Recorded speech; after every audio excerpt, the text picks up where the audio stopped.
KL Lay, we ensure that your dream job is a reality. KL deemed to be university. గౌరవనీయులు మా హరీష్ రావు గారు ఈరోజు నిన్న ముఖ్యమంత్రి గారు పెట్టిన పవర్ పాయింట్ ప్రజెంటేషన్కు తను మాట్లాడిన నిరాధారమైన ఆరోపణలను స్పందిస్తూ ఈరోజు ఇక్కడ కూడా ఒక పవర్ పాయింట్ ప్రజెంటేషన్ పెట్టి కాళేశ్వరం అంటే ఒక మేడిగడ్డ కాదు, అనేక అన్నారం, సుందిల్లా, కాళేశ్వరం, మేడిగడ్డ, కన్నెపల్లి ఇక్కడి నుంచి మొదలుకొని అనేక టన్నెల్స్ కానీ ప్రాజెక్ట్స్ కానీ దాని మీద క్లియర్గా వివరించడం జరిగింది. ఏ ఒక్క ప్రాజెక్టు కూడా మాట్లాడితే తుమ్మిడిహెట్టికి పర్మిషన్ వచ్చిందని చెప్పేసి రేవంత్ రెడ్డి గారు అన్నారని ఈరోజు ఛాలెంజ్ కూడా చేశారు మా హరీష్ రావు గారు కూడా. తుమ్మిడిహెట్టికి పర్మిషన్ వస్తే చూపించమని మీడియా సాక్షిగా కూడా చెప్పారు. ఇవన్నీ బోగస్ మాటలు చెప్పుకుంటూ కాలం వెలిబుచ్చే ప్రయత్నం చేస్తున్నటువంటి ముఖ్యమంత్రి గారు కానీ, ఇరిగేషన్ శాఖ మంత్రి గారు కానీ కళ్ళు తెరవండి. మాట్లాడితే ఇక్కడ వర్షాలు పడలేదు, ఇవన్నీ కూడా ఎల్నినో వస్తుంది, ఎల్నినో ద్వారానే కరువు వస్తుందని చెప్పి ఎప్పటి నుంచో హెచ్చరికలు జరుగుతున్నా కూడా మన పక్క నుంచే పోతున్న గోదావరి నీళ్లను పట్టుకోవడానికి మన చేత కావట్లేదు, మన ప్రభుత్వానికి చేత కావట్లేదు అనేది మొన్న 3 రోజుల క్రితం మా వర్కింగ్ ప్రెసిడెంట్ కేటీఆర్ గారు చూపించారు. ఈరోజు కాంగ్రెస్ పార్టీకి దాదాపు బుద్ధి చెప్పినంత పని మా హరీష్ రావు గారు ఇప్పుడు ఖచ్చితంగా క్లియర్గా ఎక్స్ప్లెయిన్ చేయడం జరిగింది. బుద్ధి చెప్పినంత పని కాదు, ఎందుకంటే నీళ్లు ఎన్ని క్యూసిక్ల నీళ్లు పోతున్నాయో కూడా మీడియాకు తెలుసు.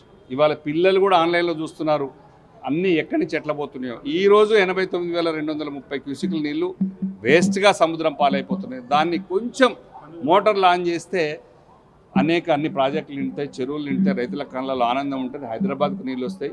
ఇవన్నీ కూడా చాలా క్లియర్గా వివరించారు. ఇది ముమ్మాటికి కేసీఆర్ గారికి, బీఆర్ఎస్ పార్టీకి మళ్ళీ మేము ఎక్కడ అధికారంలోకి వస్తాము అనే భయంతో దాన్ని ఆపడానికి కేసీఆర్ గారు ఈ ప్రాజెక్టు డ్యామేజ్ అయింది, కూలిపోయింది, కుంగిపోయింది అని చెప్పుకుంటేనే 3 ఏళ్ళు దాటించా, ఇంకా 2 ఏళ్ళు కూడా దాటించే ప్రయత్నం చేస్తాం.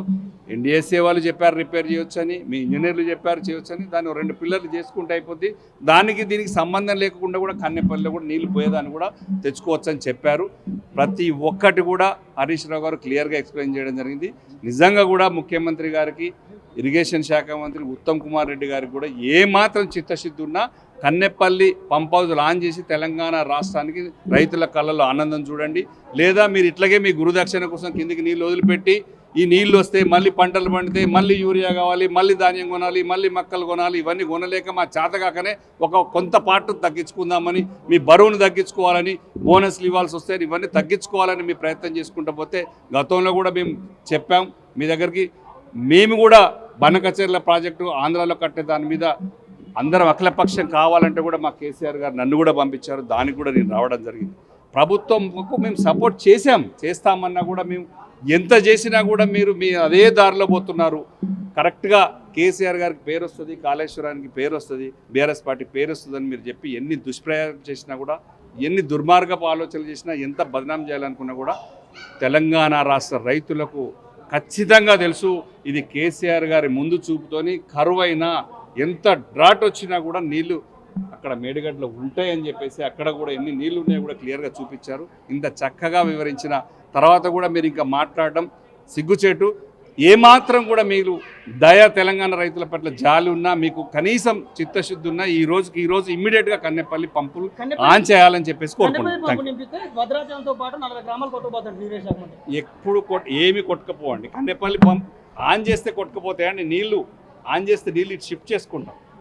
కొట్టుకపోయేది లేదు. కొట్టుకపోయేది అంటే 100 ఏళ్ల తర్వాత వచ్చినటువంటి గత సంవత్సరం 100 సంవత్సరాల చరిత్రలో రాని వరద వస్తేనే తట్టుకున్నటువంటి ప్రాజెక్టు ఇప్పుడు ఈ చిన్న వాటర్కి, ఇప్పుడు కొద్ది వాటర్కే కొట్టుకుపోతుంది అనేది అబద్ధం. కేవలం కాలయాపన చేస్తూ డైవర్ట్ రాజకీయాలు చేస్తూ వాళ్ళకి కనీసం దీని మీద అవగాహన కూడా లేదని నేను భావిస్తున్నాను. Thank you.